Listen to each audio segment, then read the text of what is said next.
So really, can you share your internship experiences during your CPT? So what I regret the most is that I didn't utilize the time that I had. I didn't do CPT when I was doing my undergraduate because I was like, okay, I need to quickly graduate. So, but then COVID hit, right? And it was really hard to get a job in OPT, but I managed to. And during that process, I was able to find what I want to pursue in the future. So that's what led me to my master's in college counseling. And right now in my master's program, I am doing my CPT, my curricular practical training, which is like an internship with the Center for International Studies at St. Cloud State University.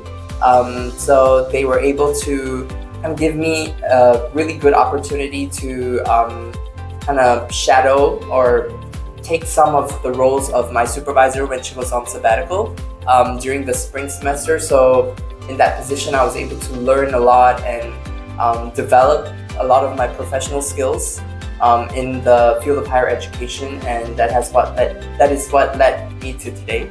So yeah, that was a really good experience. So what are the benefits for international students to do OPT or CPT? For sure. So definitely do CPT if you're able to, because it will give you the leg up amongst all the other competitors that you're competing with, all the other graduates. Because if you do CPT, if you have an internship in your resume, they will definitely value that more because you have developed the skills. There's a company willing to kind of let you grow in that time, and you will definitely be an asset to the company that you're applying for in the future. Right. And after completing, let's say if a student would complete the undergraduate or the master's program, so again, depending on the programs they're taking, so for the OPT in the States, which program will enable them to have like 1 year OPT, and which program, we can just give an example, that has the extension of 2 years?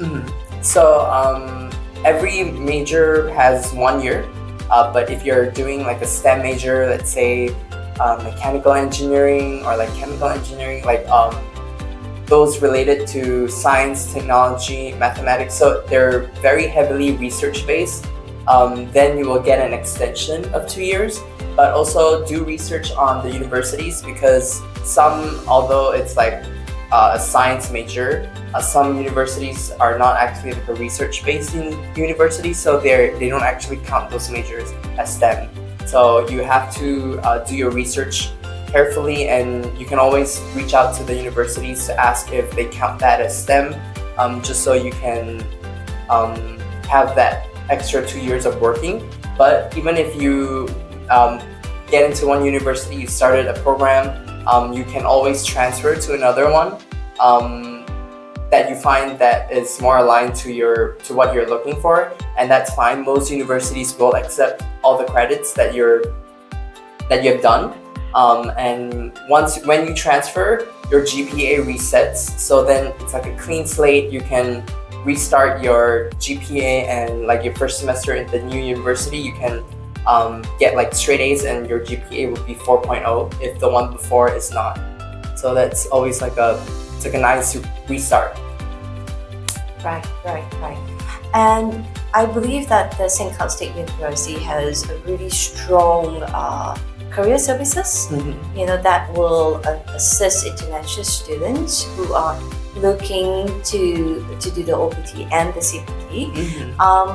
Is it a very difficult process? No, so you can either call the career services or send them an email, or you can set an appointment through Handshake, and it's all free. So if you set an appointment with them, they can help you look through your resume, your cover letter.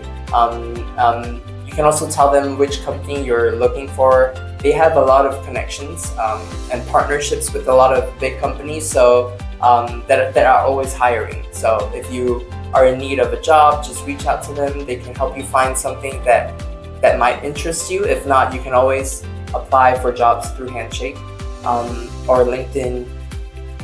Right.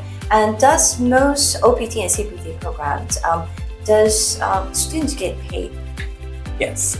So most CPT and OPT students are paid, but there are some internship that like the programs require you to do, and they specify like you cannot be paid because you have to complete a certain amount of hours to graduate. So those are the ones that you can't get paid, but most CPTs and OPTs are paid, and they are like you get paid like based on market value.